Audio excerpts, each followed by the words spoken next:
ইতিবাচক ধারায় শেষ হয়েছে ঢাকা স্টক এক্সচেঞ্জের লেনদেন। সার্বিক সূচক ডিএসসি এক্স 82 পয়েন্ট বেড়ে দাঁড়িয়েছে ৪,৯৭৬-এ। বেচাকেনা হয়েছে ৫৭৩ কোটি টাকার। লেনদেনে অংশ নেওয়া প্রতিষ্ঠানগুলোর মধ্যে দর বেড়েছে ২৭৮টির, কমেছে ৭৩টির, আর অপরিবর্তিত আছে ৪৫টির দর। এবার বাজার নিয়ে বিশ্লেষণ শুনব ইনভেস্ট ইট অ্যাসেট ম্যানেজমেন্ট লিমিটেডের। ঢাকা স্টক এক্সচেঞ্জের প্রধান সূচক ডিএসসি এক্স আজ ১.৭% বৃদ্ধি পেয়েছে। দিনের শুরু থেকেই আজ বাজার ঊর্ধ্বমুখী ছিল, যা দিনের শেষ ভাগ পর্যন্ত কার্যত ছিল। সেই সাথে গত ৯ কার্যদিবসে মার্কেট বেড়েছে ৬.৪%-র মতো। আজ দর হ্রাসের বিপরীতে দর বৃদ্ধির কোম্পানির সংখ্যা প্রায় ৪ গুণের মতো ছিল। আজ মার্কেট টার্নওভার গত কার্যদিবসের তুলনায় ১৩.৩% বৃদ্ধি পেয়ে ৫৭৩ কোটি টাকায় পৌঁছেছে, যা গত ২ মাসের মধ্যে সর্বোচ্চ।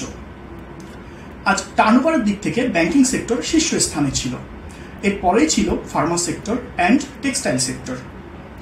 ব্র্যাক ব্যাংক আজ টার্নওভারের দিক থেকে শীর্ষ শেয়ার ছিল।